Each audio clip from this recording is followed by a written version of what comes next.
Para aqui mesmo, Roberto. Deixa ela na rodoviária e vamos embora. As palavras da minha filha, Patrícia, cortaram o ar gélido da serra como uma lâmina afiada. Senti meu coração se despedaçar ali mesmo, no banco traseiro daquele Civic prata. 65 anos de vida, 40 de dedicação total a eles. E era assim que tudo terminava? Num posto de gasolina desativado, à beira de uma estrada em Campos do Jordão, sendo descartada como um móvel velho que perdeu a utilidade. Roberto sequer olhou para trás ao parar o carro. Meu genro, o homem que acolhi como filho, que comeu à minha mesa por 15 anos e a quem ajudei quando não tinha onde cair morto, simplesmente ligou a seta. Estava apenas despejando um entulho na beira da estrada. Mãe, você vai ficar melhor aqui. O ar da serra faz bem para a sua condição, disse Patrícia sem me encarar, os dedos inquietos na alça da bolsa. Condição? Que condição? Eu estava perfeitamente lúcida. Sempre estive. O que fizeram comigo nos últimos meses, a peregrinação de médico em médico, o excesso de remédios que me dopavam, agora fazia sentido. Era tudo uma preparação para este momento. Desci do carro com minha pequena mala, a mesma da minha lua de mel em 1978. O frio de julho golpeou meu rosto como um tapa de realidade. Estávamos no auge do inverno paulista. A temperatura devia beirar o zero. Minhas pernas tremiam, uma mistura de frio e pânico. Patrícia, filha, não faz isso. Tentei segurar a porta antes que ela a fechasse. Eu sou sua mãe. Me explica o que está acontecendo. Ela me olhou uma última vez. Juro que vi em seus olhos uma frieza desconhecida. Não era mais a minha menina, aquela que eu ninava nos pesadelos ou levava na garupa da bicicleta para tomar sorvete. Era uma estranha. Você não lembra de nada mesmo, né, mãe? Os médicos disseram que ia piorar. É melhor assim. A porta bateu. Roberto acelerou sem cerimônia. As luzes traseiras foram engolidas pela neblina densa, deixando-me sozinha naquele posto abandonado, apertando algumas notas amassadas na mão. 300, talvez R$ 400. Fiquei parada por um tempo que pareceu eterno, tentando processar o abandono. O vento cortava, e puxei mais o casaco de lã comprado no Brás há uma década, numa época em que ela ainda me chamava de minha mãezinha querida. A dúvida me consumiu como um buraco negro. Será que era verdade? Será que eu estava perdendo a memória e não percebia?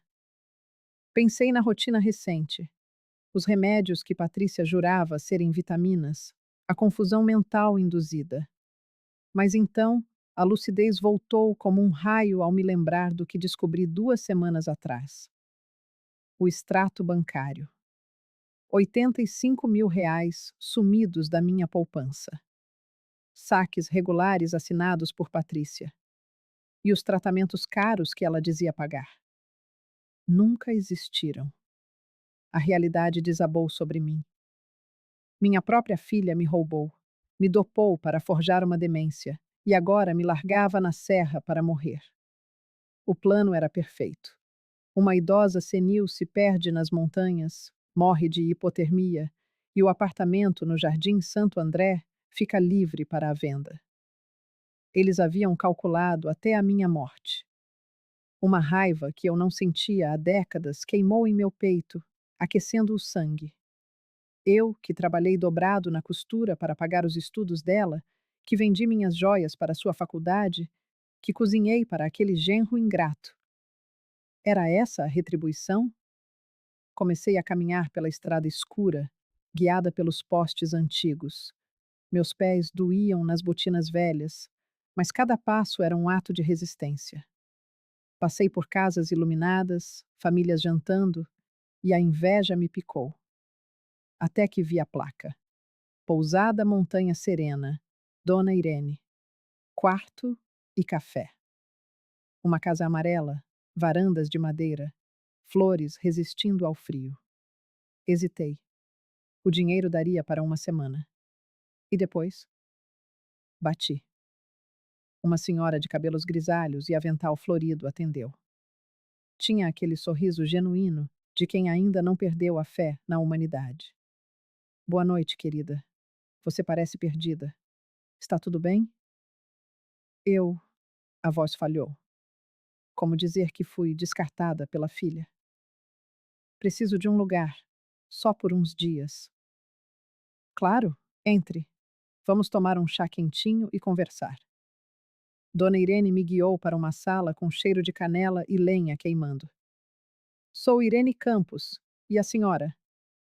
Vera. Vera Rossi Santos. Foi a primeira vez em meses que pronunciei meu nome com firmeza, sem ninguém para me corrigir. Sentada diante de uma xícara de porcelana delicada, a conversa fluiu. Falei do sobrenome, da necessidade de raízes. Rossi. Que nome bonito. Minha bisavó era Caterina Rossi. Veio de Gênova nos anos 20. Dona Irene franziu a testa, os olhos brilhando com uma lembrança súbita. Levantou-se e voltou com um livro histórico sobre a cidade. Veja isto. Família Rossi. Marceneiros especializados. Estabeleceram oficina em 1924. Matriarca. Caterina Rossi. Meu coração disparou ao ver a foto. Uma mulher forte diante de uma casa de madeira. Móveis Rossi, leu Irene. Faziam móveis sob encomenda. Ela faleceu na década de 40 e a casa ficou fechada desde então. Ninguém reclamou a herança. Uma fagulha de esperança acendeu. Dona Irene sugeriu verificar no cartório. Se fosse minha parente, eu poderia ter direitos. Naquele quarto simples e limpo, deitada sob uma colcha de retalhos, percebi que não se tratava apenas de uma propriedade. Era sobre dignidade. Era sobre provar que Vera Rossi Santos não era descartável. Peguei o celular. 17 chamadas perdidas de Patrícia. Sorri. Deixe-a suar frio. Na manhã seguinte, com o aroma de café e broa de fubá, tracei meu plano. Precisava dos documentos que ficaram em Santo André. Dona Irene, preciso ir a São Paulo. É rápido. Tenho que buscar os papéis da família. Tem certeza, querida? Voltar para aquele ninho de cobras? Preciso. E tenho que fingir que estou perdida. Se descobrirem que estou lúcida, tentarão me impedir. Vai dar o troco? Perguntou ela, com um brilho cúmplice no olhar. Vou recuperar minha vida. A viagem de ônibus foi um ensaio mental. Eu precisava ser a velha confusa que eles criaram. Ao chegar no meu bairro, senti o aperto no peito. Toquei a campainha da minha própria casa. Patrícia abriu a porta com violência, fingindo alívio. Mãe, graças a Deus. O abraço era tenso, sem afeto. Onde você estava? Já íamos chamar a polícia. Roberto surgiu atrás, com cara de poucos amigos. Eu não sei. Comecei minha atuação, a voz trêmula. Tinha montanhas, frio. Uma senhora me deu chá. Você lembra de ontem? Do passeio de carro? Indagou Patrícia, guiando-me ao sofá. Ontem, eu estava sozinha. Deixei a frase morrer, o olhar vago. Eles trocaram olhares de satisfação. Acreditaram. É a doença, mãe. O médico avisou. Decidimos que o melhor é você ir para uma casa especializada. Asilo. O cinismo deles não tinha limites. Quero dormir, murmurei. Na minha cama. Por favor. Assim que os ouvi cochichando na sala, fui ao armário. Lá estava a velha caixa de sapatos, certidões de nascimento, cartas em italiano e, no fundo, uma escritura amarelada de 1924. Propriedade na Rua Macedo Soares, Campos do Jordão, Caterina e Giuseppe Rossi. Minhas mãos tremeram segurando o papel. Minha bisavó, do além, Me estendia a mão. Eu não era uma velha inútil, eu era uma herdeira. Guardei os documentos na bolsa e voltei para a cama, fingindo dormir quando a porta se abriu. A guerra havia começado, e dessa vez eu tinha as armas. No dia seguinte, vesti a máscara da desorientação. Perguntei várias vezes onde estava, que dia era. A cada hora que passava, via o alívio crescer no rosto de Roberto. Ele provavelmente calculava o momento exato para executar o próximo passo do plano. Mãe, a gente pensou, ele começou, com aquela voz falsamente paciente. Que tal você passar uns dias naquela cidade da Serra? Você gostou de lá? Disse que o ar era bom. Montanha? Fingi não me lembrar direito. Tinha uma senhora gentil. Isso mesmo? Nós vamos te levar de volta para lá. Você será melhor cuidada. Desta vez a viagem teve um sabor diferente. Eu sabia exatamente para onde estava indo. E principalmente o porquê. Quando Roberto estacionou em frente à pousada Montanha Serena, desci do carro com minha pequena mala e me despedi com um aceno distraído. Cuida bem dela, dona Irene, disse Roberto. Pode deixar. Vou cuidar muito bem da Vera, respondeu Irene. Assim que o carro sumiu na curva da estrada, Irene me olhou com um sorriso cúmplice. E aí, querida? Conseguiu os documentos? Consegui. Mostrei a escritura com mãos que ainda tremiam, não de velhice, mas de emoção. E agora, vamos descobrir até onde vai essa herança da família Rossi. Dona Irene pegou o documento com cuidado, como se tocasse uma relíquia sagrada. E talvez fosse mesmo. Talvez fosse o início da minha ressurreição, a prova de que Vera Rossi Santos não estava morta. Muito pelo contrário, estava apenas começando a descobrir quem realmente era. Naquela noite, deitada na cama da pousada, observei as luzes da cidade se espalhando pelas montanhas e refleti sobre como a vida pode mudar em questão de horas. Na manhã anterior, eu era uma velha abandonada, traída e sem esperança. Agora, era uma herdeira em potencial, com um plano se formando na mente. Patrícia e Roberto achavam que tinham se livrado de mim para sempre. Acreditavam que eu iria definhar na serra e morrer quietinha. Mas eles desconheciam a força do sangue italiano que corria em minhas veias. A mesma força que trouxe minha bisavó do outro lado do oceano para construir uma nova vida no Brasil. Na manhã seguinte, Dona Irene me acordou às 6 com uma xícara de café fumegante e um sorriso animado. Vamos, Vera? Hoje é o dia de descobrir seus segredos de família. Ela vestia seu melhor traje, uma saia azul marinho e uma blusa branca, como se fôssemos a um evento solene. O centro histórico de Campos do Jordão era uma mistura curiosa de arquitetura europeia com o jeito brasileiro de ser.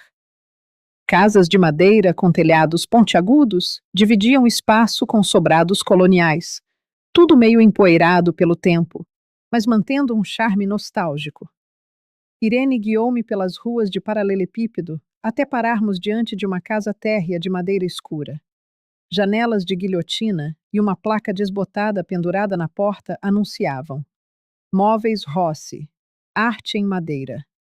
Meu coração disparou. É essa? É essa mesmo. Irene tirou uma chave enorme da bolsa. Consegui com o seu Joaquim, que cuida das propriedades abandonadas para a prefeitura. Ele disse que ninguém nunca reclamou esta casa. A porta rangeu ao abrir, e o cheiro de madeira velha e mofo nos atingiu como uma onda física. Entramos devagar.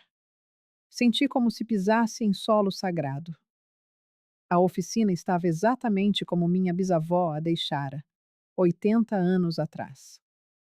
Bancadas cobertas por lonas empoeiradas, ferramentas nas paredes, desenhos técnicos amarelados em um quadro de cortiça. Meu Deus! Suspirei, deslizando os dedos por uma bancada. É como se o tempo tivesse parado aqui dentro. Irene puxou uma das lonas, revelando um móvel que me fez engasgar. Era um aparador de madeira maciça, com entalhes delicados de flores e folhagens. Um trabalho de perfeição que eu jamais vira, nem nos antiquários mais caros de São Paulo. Vera, você está vendo isso? Ela apontou para uma assinatura discreta no canto. C. Rossi, 1938. Minha bisavó não era apenas uma marceneira, era uma artista. Passei o resto da manhã explorando cada canto, como uma criança em uma loja de doces. Havia pelo menos 15 peças prontas sob as lonas: mesas, cadeiras, estantes, baús. Cada uma um tesouro. Nos fundos, descobri uma sala com catálogos de madeiras importadas e correspondências com clientes da elite de São Paulo e do Rio de Janeiro das décadas de 30 e 40. Caterina era uma empresária. E eu, sua bisneta, estava ali, descobrindo que tinha sangue de lutadora. Dona Irene, falei, segurando uma carta de 1941. A senhora acha que eu conseguiria renovar esse negócio? Ela me olhou com aquele jeito maroto. Querida, você tem as mãos, a herança e os conhecimentos guardados nos papéis. O que você não tem ainda é a coragem de tentar. Coragem. Essa palavra ecoou na minha cabeça o resto do dia. Não era só sobre dinheiro ou vingança. Era sobre provar que Vera Rossi Santos não tinha morrido naquele posto de gasolina. À noite, liguei para Patrícia. Precisava manter a encenação. Alô, Patrícia? Minha voz soou trêmula e confusa. Mãe, como você está? Está se sentindo melhor na serra? Eu não sei onde estou direito. Tem uma senhora muito gentil aqui. Ela cuida de mim, mas não lembro o nome dela. É a dona Irene, mãe. Lembra? Nós te levamos lá ontem. Ontem? Já fazia 3 dias, mas deixei passar. Ah, sim. Ela me dá remédio quando dói a cabeça. Que remédio, mãe? Você não pode tomar qualquer coisa. A preocupação na voz dela quase me fez rir. Agora ela se preocupava. Não lembro o nome. É para a dor. Patrícia, filha, quando você vem me ver? Em breve, mãe. Você descansa bastante, tá? Desliguei e sorri. Perfeito. Ela estava convencida da minha senilidade. Nos dias seguintes, tornei-me uma atriz consumada. De dia, eu era a Vera perdida, olhando para o nada. À noite, transformava-me na verdadeira Vera, determinada e estudiosa. Mergulhei nos papéis da oficina, descobrindo métodos únicos de restauração e receitas de vernizes caseiros que minha bisavó desenvolvera. Dona Irene tornou-se minha sócia estratégica.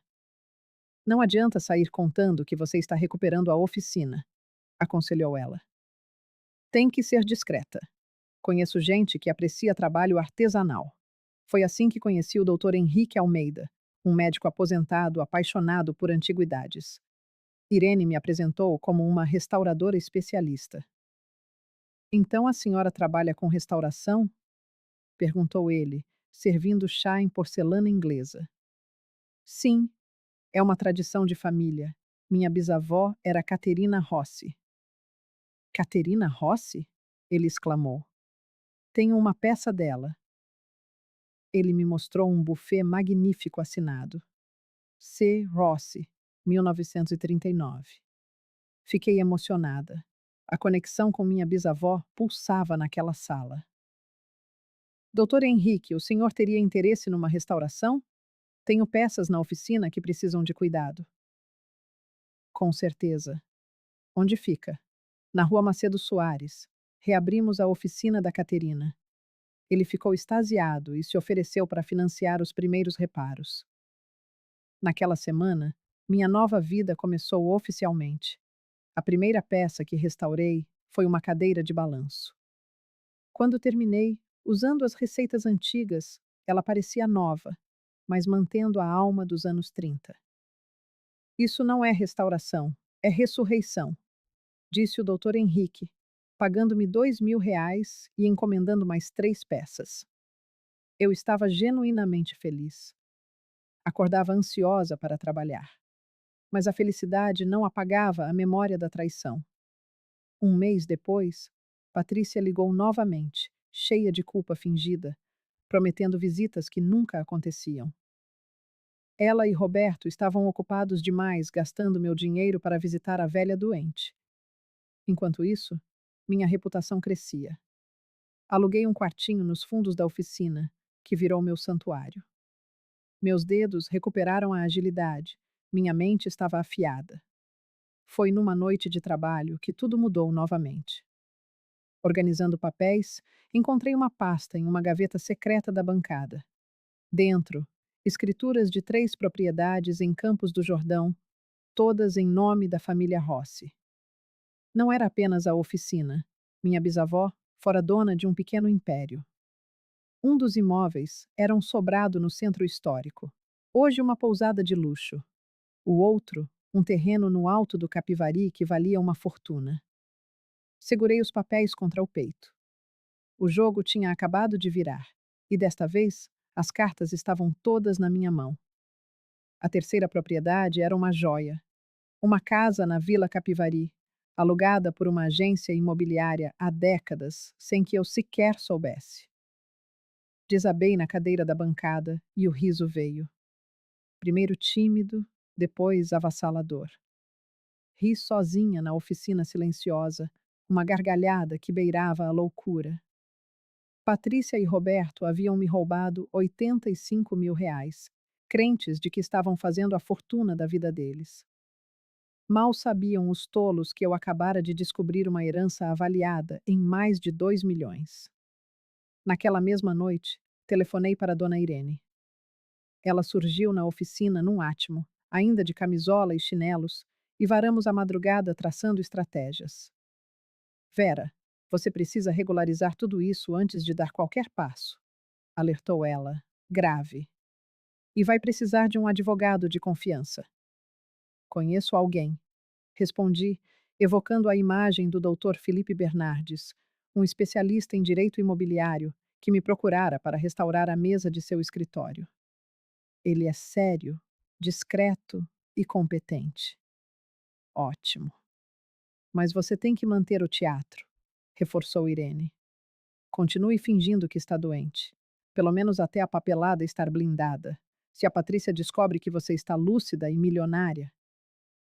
Ela tenta me internar de verdade, completei, sentindo um calafrio. Ou coisa pior. Nos dias que se seguiram, com o auxílio discreto do Dr. Felipe, iniciamos a regularização. A documentação estava impecável, pendente apenas de atualizações cartoriais. Como única herdeira direta de Catarina, já que minha avó Helena partira sem deixar outros filhos, aquele império me pertencia por direito de sangue e lei. Enquanto a burocracia corria, eu seguia na oficina, polindo não apenas móveis, mas minha própria atuação de idosa senil. Chegava a ser, de certa forma, divertido. Se algum vizinho curioso espiava, eu fingia confusão. Dizia estar limpando velharias para a dona da casa, esquecendo até meu próprio nome. Por dentro, porém, eu era um vulcão de energia. A cada dia sentia-me mais forte, mais sagaz, mais viva. Pela primeira vez, construía algo meu, erguido com minhas mãos e minha astúcia. E o melhor, Patrícia e Roberto seguiam na ignorância absoluta. Para eles, eu era a velha problemática descartada com sucesso. Imaginavam-me definhando na serra enquanto torravam meu dinheiro em São Paulo. 5 meses após o abandono, o telefone tocou. Era a ligação que eu esperava. Mãe, eu e o Roberto vamos passar o fim de semana aí em Campos do Jordão. Vamos te visitar. A voz de Patrícia trazia uma animação artificial. Patrícia? Minha filha. Fingi um misto de surpresa e desorientação. Vocês vêm mesmo? Que bom. Sinto tanta saudade. Sente, mãe. Você lembra de mim? Às vezes lembro, às vezes não, respondi pausadamente, arrastando as sílabas. Mas quando lembro, fico feliz. Ao desligar, encarei Dona Irene, que monitorava a conversa da cozinha. Eles vêm no fim de semana, anunciei, a voz firme. E você, está pronta? Olhei através da janela da pousada, fixando a oficina onde 3 peças restauradas aguardavam entrega, somando mais de 15.000 reais. Pensei nas escrituras em meu nome, no dinheiro honesto acumulado, na liberdade conquistada após décadas de submissão. Estou mais do que pronta. Eles não fazem ideia do que vão encontrar. Sábado, 10 da manhã. O ronco do motor de um Civic prata subindo a ladeira da rua Macedo Soares fez meu coração disparar. 5 meses. 5 meses desde que minha própria filha me deixara para morrer de frio numa estrada deserta e agora retornava encenando o papel de filha dedicada. Eu estava na oficina, finalizando o verniz numa mesa de centro do século XIX, quando o carro estacionou. Pela fresta, vi Patrícia descer. Usava um casaco de couro caro, comprado, sem dúvida, com o meu dinheiro. Roberto saiu em seguida, ostentando um relógio dourado que reluzia sob o sol da montanha.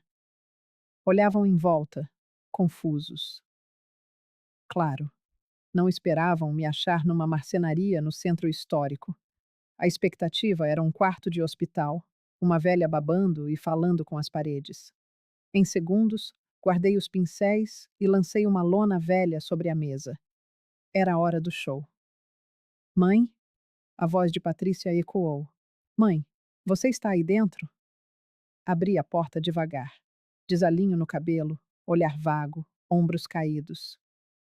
Patrícia? Minha voz tremia na medida certa. É mesmo você, minha filha? O abraço dela foi mecânico, gélido. Sou eu, mãe. Vim te ver. Como você está? Eu.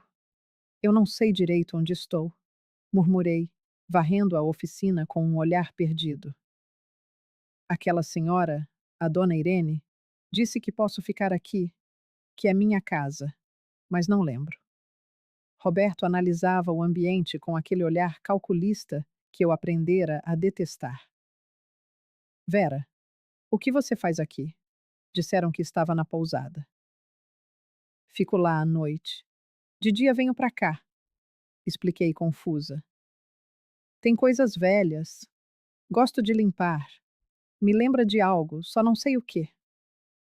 O casal trocou olhares cúmplices. Patrícia entrou, notando os volumes sob as lonas. Mãe, que lugar é esse? Por que tantos móveis velhos? Dona Irene disse. Disse que eram da minha bisavó. Menti com sinceridade comovente. Mas não lembro dela. Às vezes lembro, às vezes esqueço.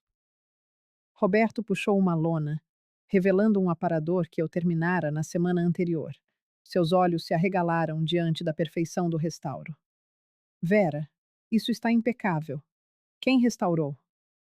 Restaurou? Repeti a palavra como se fosse grego. Eu só limpo. Com uns panos e vidrinhos ali. Apontei para a bancada. Patrícia tocou a superfície espelhada do móvel. Mãe, isso não é limpeza. É trabalho profissional. Vale uma fortuna. Vale? Sorri infantilmente. É bonita, né? Gosto de fazer brilhar.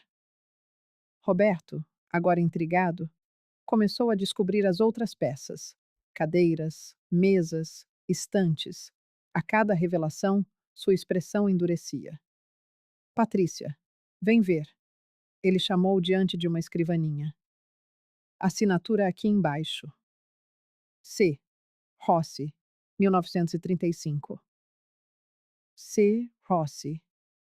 Era o nome da sua bisavó, mãe? Caterina?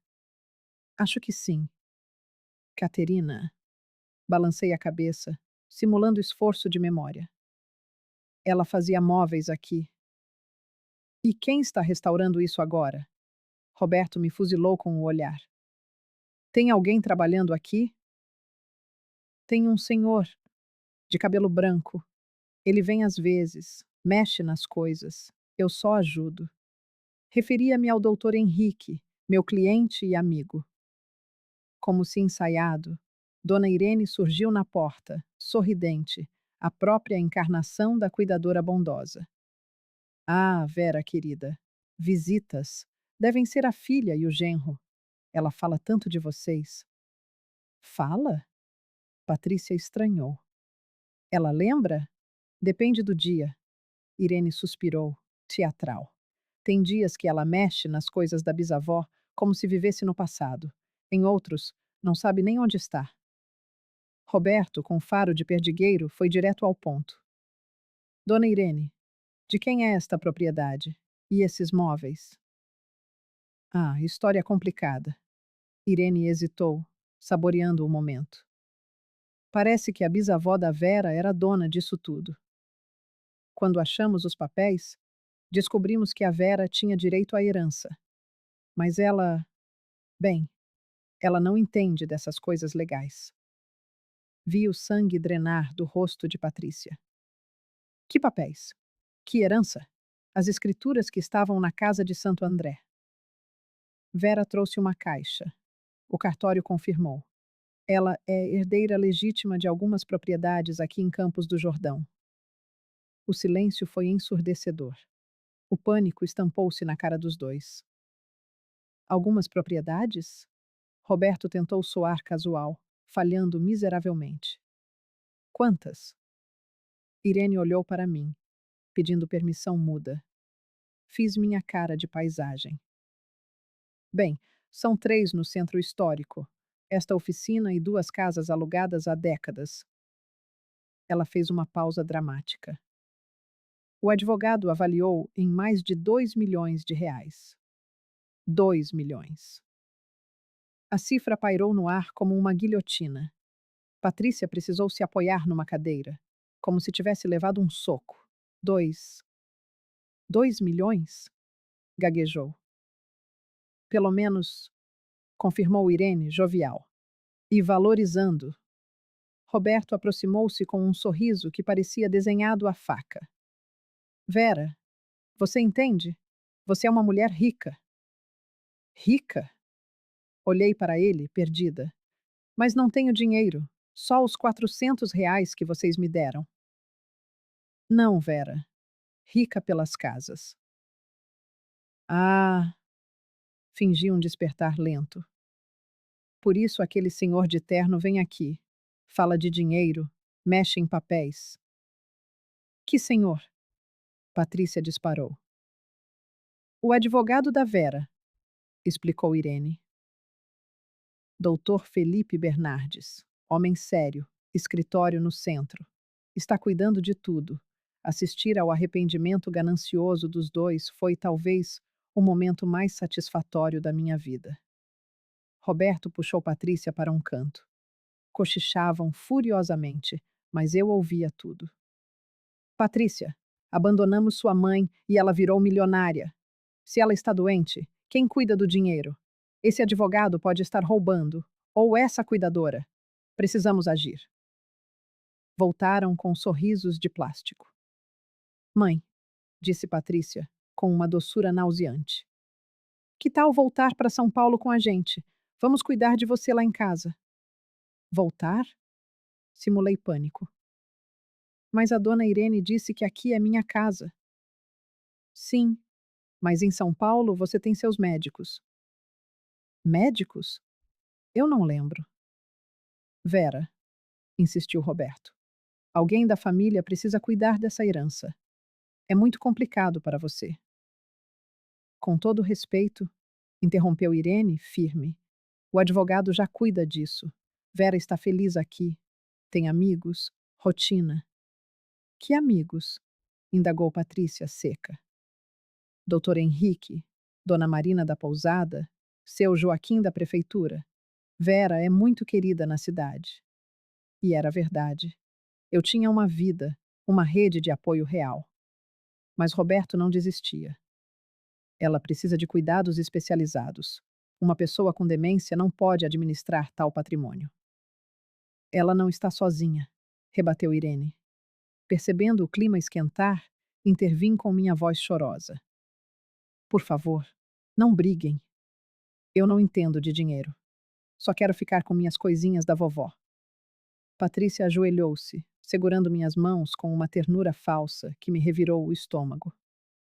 Mãe, ninguém está brigando.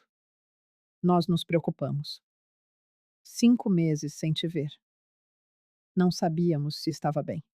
5 meses? Arregalei os olhos. Faz tanto tempo. Vocês não vieram? O silêncio constrangedor retornou. Nós estávamos cuidando das suas coisas em São Paulo, improvisou Roberto. Vendendo o apartamento, organizando documentos. Vendendo? Minha voz saiu num guincho agudo e genuinamente alarmado. Vocês venderam minha casa? Ainda não, mãe, respondeu Patrícia hesitante. Ainda estamos no processo, mentiu Patrícia descaradamente. Mas eu sabia a verdade. Na semana anterior, o Dr. Felipe havia me informado.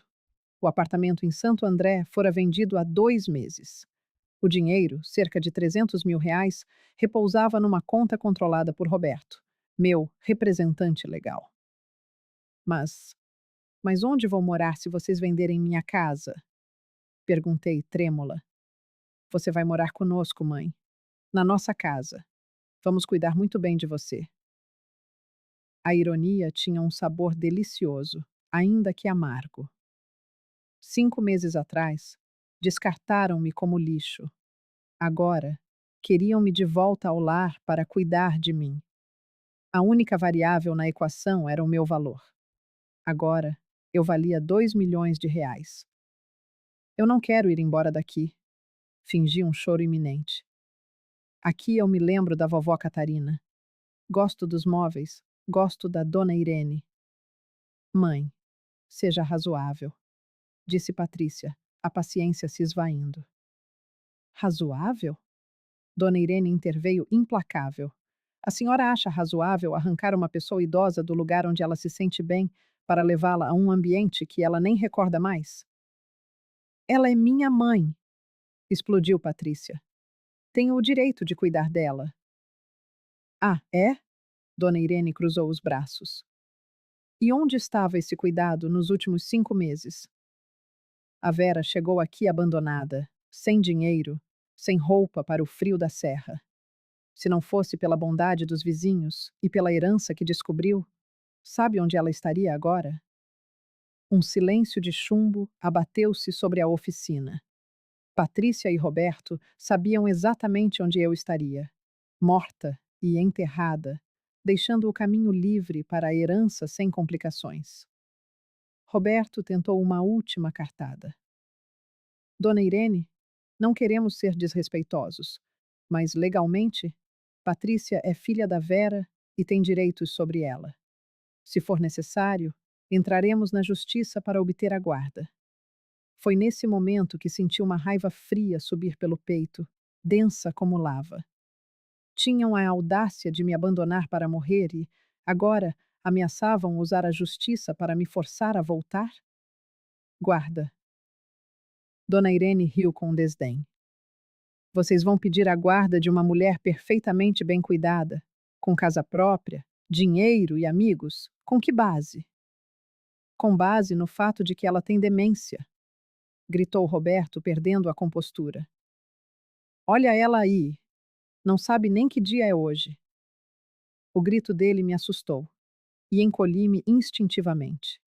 Mas então, algo dentro de mim se rompeu. 5 meses fingindo loucura. 5 meses engolindo humilhações.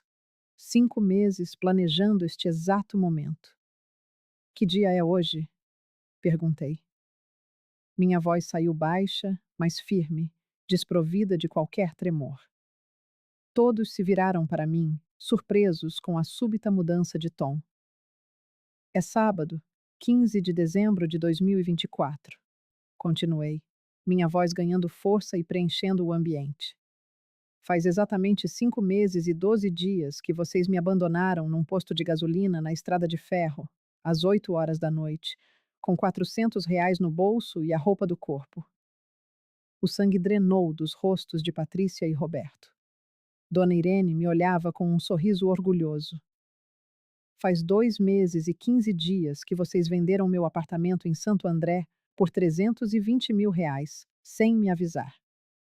Faz 1 ano e 3 meses que roubaram R$ 85 mil da minha poupança, fazendo saques regulares com uma procuração falsa.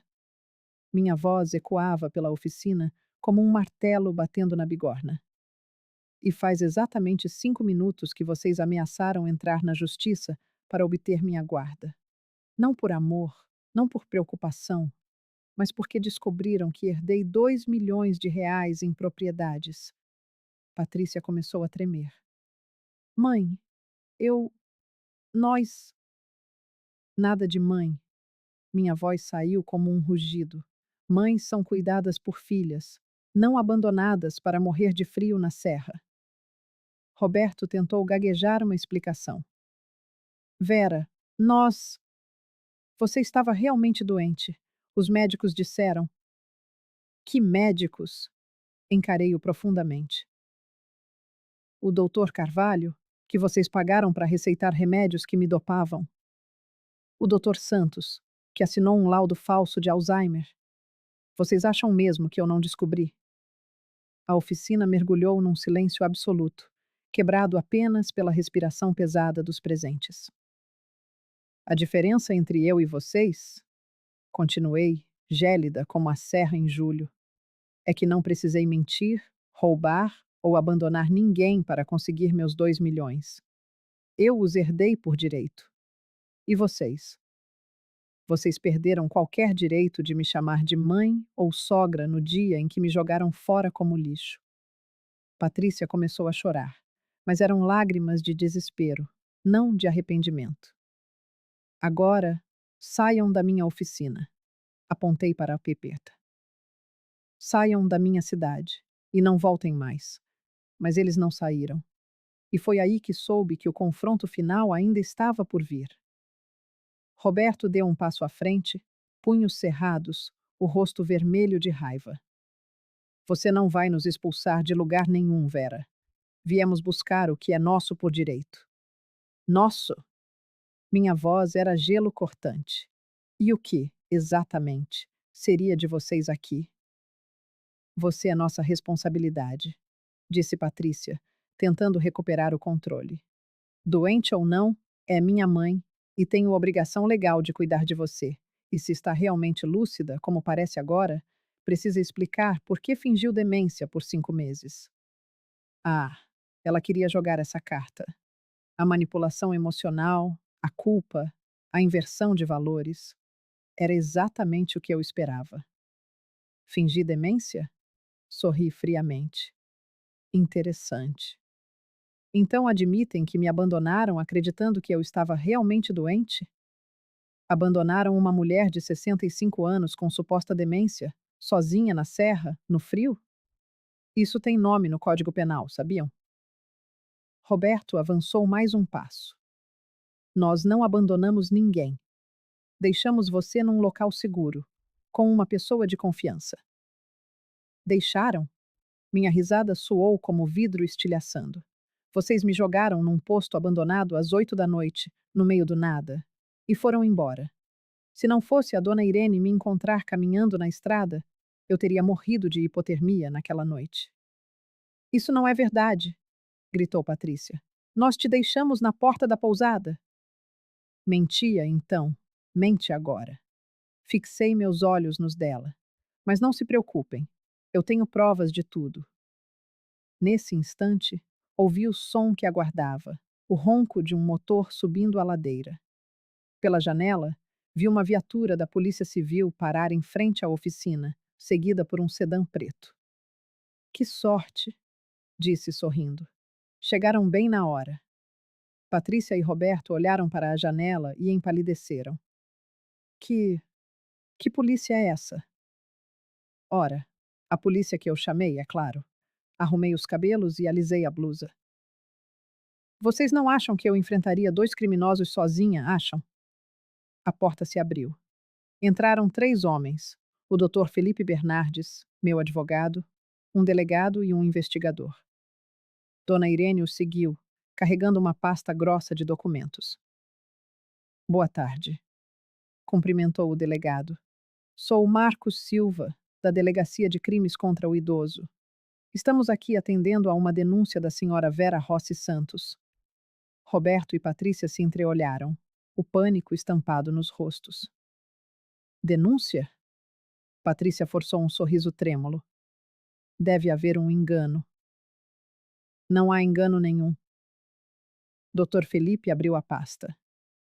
Abandono de incapaz, apropriação indébita, falsificação de documentos médicos, estelionato e fraude previdenciária.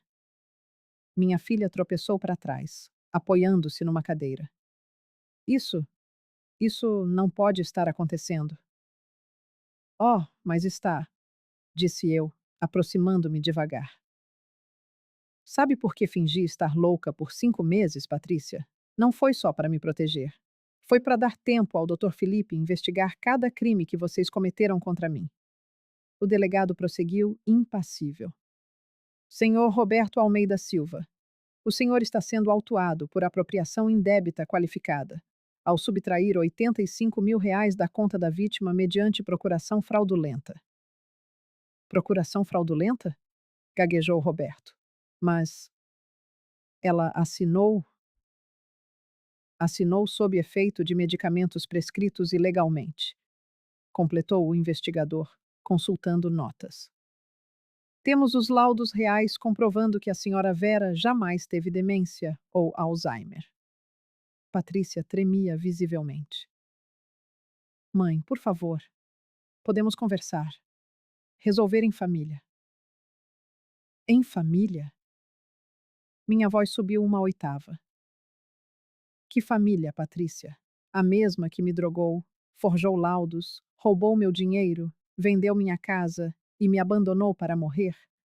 O que você faria se descobrisse que as pessoas em quem mais confiava passaram 1 ano planejando sua morte? Porque foi exatamente isso que fizeram comigo. Dr. Felipe virou-se para ela. Senhora Patrícia Santos Silva, a senhora está sendo autuada por abandono de incapaz, coparticipação em apropriação indébita, falsidade ideológica e fraude contra a pessoa idosa. Dr. Felipe, interrompi, conte a ele sobre o apartamento. Ele sorriu, grave. Ah, sim, a venda irregular do imóvel. Descobrimos que venderam o apartamento da dona Vera por R$ 320.000, usando a procuração obtida enquanto ela estava dopada. Roberto tentou o desespero final. É mentira. Tudo mentira. Ela estava doente. Perguntem aos médicos. Já perguntamos, respondeu o investigador calmo. Dr. Carvalho e Dr. Santos já prestaram depoimento. Confessaram ter recebido suborno para prescrever remédios desnecessários e assinar laudos falsos. Eles também estão sendo processados. O silêncio foi quebrado apenas pelo choro convulsivo de Patrícia. 5 meses, disse eu, caminhando entre os móveis restaurados, acariciando a madeira. 5 meses vocês acharam que tinham se livrado do problema, que eu morreria quietinha na serra. Parei diante da mesa que restaurava naquela manhã. Mas sabem o que aconteceu? Eu ressuscitei, literalmente. Construí um negócio. Fiz amigos de verdade. Descobri uma herança e, principalmente, descobri do que sou capaz quando não tenho ninguém me sabotando. O delegado sacou as algemas. Vocês têm o direito de permanecer em silêncio e o direito a um advogado. Espera! Gritou Patrícia, jogando-se aos meus pés. Mãe, por favor! Sou sua única filha. Você não pode fazer isso comigo. Olhei para ela, ajoelhada no chão da oficina, implorando. Por um breve instante, senti uma pontada no coração. Era a minha menina, a quem amei incondicionalmente por 40 anos. Mas então, lembrei-me da frieza nos olhos dela naquela noite de julho.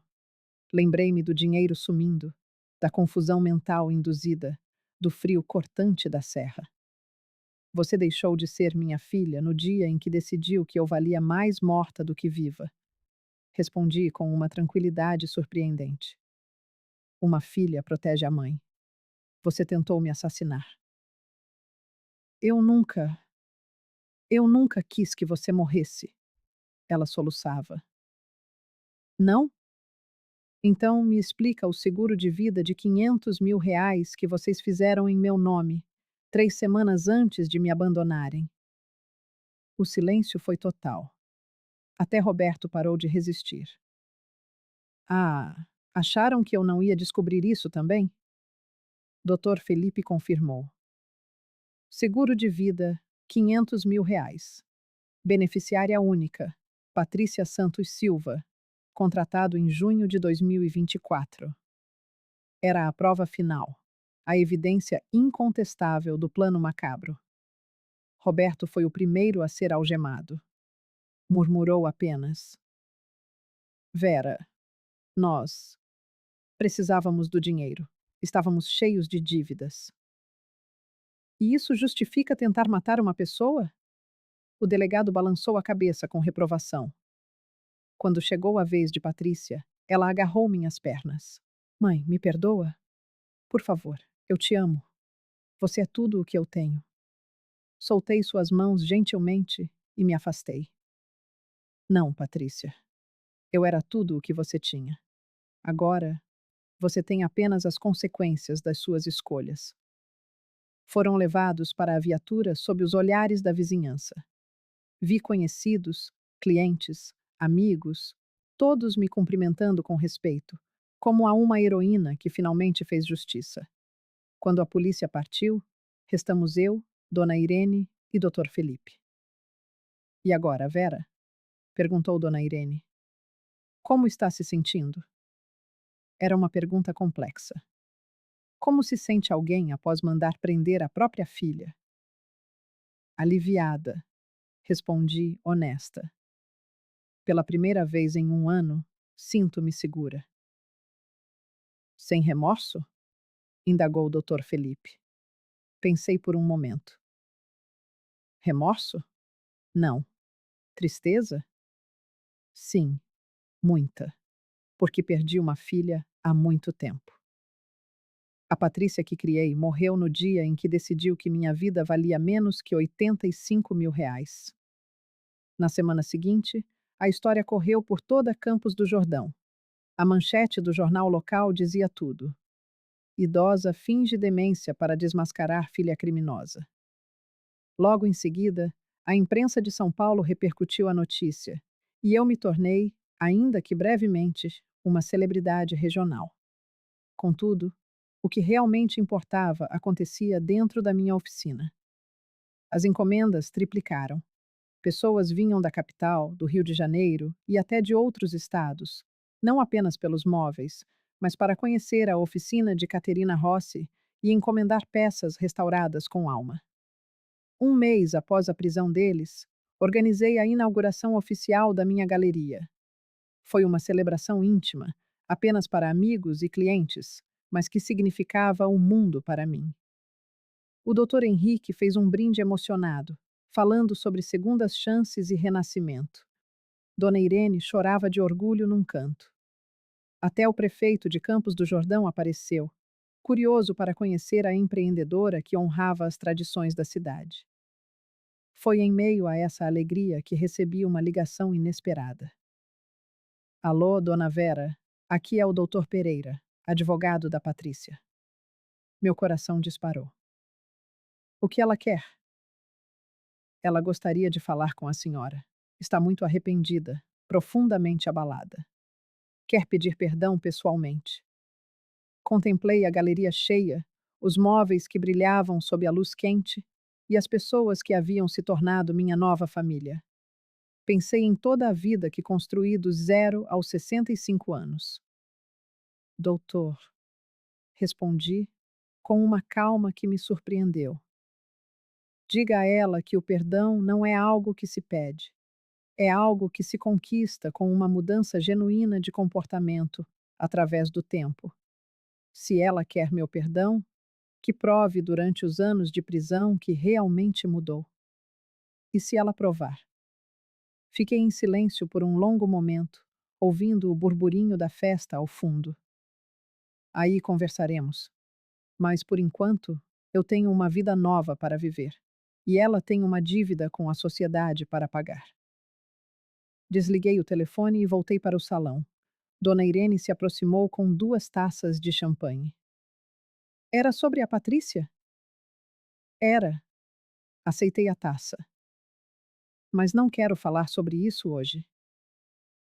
Você fez a coisa certa, Vera. Sei que foi difícil, mas você fez o necessário. Brindamos em silêncio, observando o movimento da galeria. Eu havia alcançado algo raro, uma segunda chance real de viver.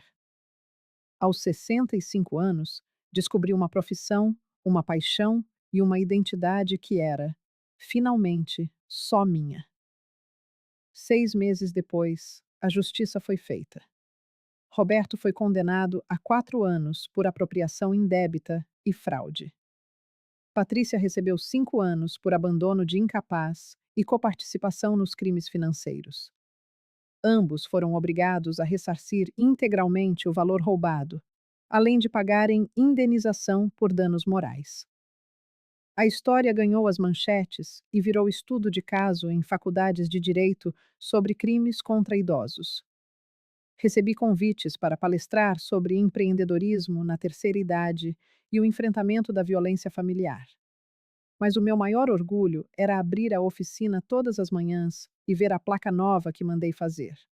Móveis Rossi, arte em madeira. Caterina e Vera. Tradição desde 1924. Minha bisavó italiana havia começado algo aqui na Serra Paulista 100 anos atrás.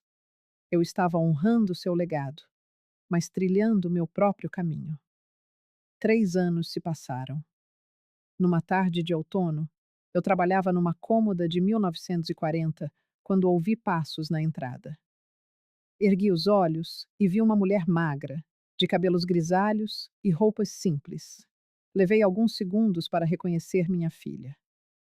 Oi, mãe. Ela estava diferente, mais velha, mais frágil, mas havia algo em seu olhar que eu não via há décadas: humildade. Uma humildade genuína. Patrícia. Não parei de trabalhar no móvel. Saiu da prisão? Condicional. Por bom comportamento. Ela se aproximou devagar, receosa, como se tivesse medo de me assustar. Posso? Posso conversar com você? Continuei lixando a madeira, mantendo o ritmo constante das mãos. Pode falar.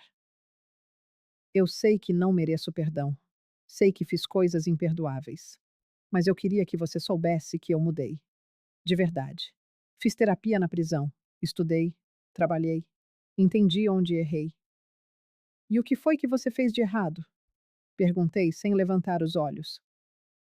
Eu. Eu te tratei como um objeto, como algo que me pertencia e que eu podia descartar quando não servia mais. Esqueci que você era uma pessoa, minha mãe, alguém que merecia respeito e amor. A voz dela falhou. Eu tentei te matar por dinheiro. Não há nada mais baixo que isso. Parei de lixar e a encarei pela primeira vez. Vi lágrimas verdadeiras em seus olhos. E o Roberto? Nos divorciamos ainda na prisão. Ele me culpou por tudo. Disse que a ideia foi minha. Na verdade, foi dele. Mas não importa mais. Cada um está pagando pelo que fez. Voltei ao trabalho, retomando o som da lixa contra a madeira. O que você quer de mim, Patrícia? Nada. A resposta me surpreendeu. Eu não vim pedir nada. Vim devolver isso. Ela colocou uma chave sobre a bancada. É a chave do apartamento que compramos com o seu dinheiro. Vendi tudo e depositei o valor numa conta em seu nome. Não chega nem perto do que lhe te devo, mas é o que consegui juntar. Olhei para a chave, depois para ela. Você não precisa fazer isso. Preciso sim, para mim, para tentar me tornar uma pessoa decente novamente. O silêncio preencheu o espaço entre nós, pontuado apenas pelo som do meu trabalho. Você está bem? Ela perguntou, finalmente. Estou. E era a mais pura verdade. Estou mais feliz agora do que em qualquer outro momento da minha vida. Fico feliz em saber disso. Ela se virou para sair, mas hesitou na porta. Mãe? O quê? Obrigada por não ter desistido de mim, mesmo quando eu desisti de você. Depois que ela partiu, fiquei longos minutos encarando a chave sobre a bancada. Não era sobre o dinheiro. Era sobre uma filha que finalmente havia entendido o valor daquilo que perdera. Peguei o celular e liguei para a dona Irene. Irene, acho que hoje vou precisar de um chá bem forte e de uma conversa longa. Ela apareceu? Apareceu. E então? Olhei ao redor da oficina, para os móveis em restauro, as fotos de clientes satisfeitos, a placa unindo meu nome ao da minha bisavó. E então, que a vida é mais complicada do que a gente imagina, mas também mais bonita do que a gente merece. Naquela noite, sentada na varanda da minha casa, nos fundos da oficina, o mesmo lugar onde minha bisavó Caterina viveu nos anos 40, observei as luzes de Campos do Jordão pontilhando as montanhas. Pensei nas voltas inesperadas do destino. Havia perdido uma filha, mas ganhei uma profissão. Perdi R$ 85.000, mas conquistei um patrimônio milionário. Perdi a inocência sobre o amor familiar, mas ganhei a sabedoria sobre minha própria força. E talvez, apenas talvez, um dia eu e Patrícia possamos construir uma nova relação. Não como mãe e filha, isso ela destruiu, mas como duas mulheres que aprenderam, cada uma à sua maneira, que algumas coisas na vida não têm preço. Mas isso é assunto para outro dia. Por enquanto, tenho móveis para restaurar, uma cidade que me adotou e uma segunda chance que não pretendo desperdiçar. Obrigada por acompanhar esta história até o fim. Se ela te tocou de alguma forma, se te fez refletir sobre família, perdão ou recomeços, então valeu a pena contar. Porque às vezes precisamos de histórias sobre pessoas que se levantam após a queda, para lembrarmos que nós também somos mais fortes do que imaginamos.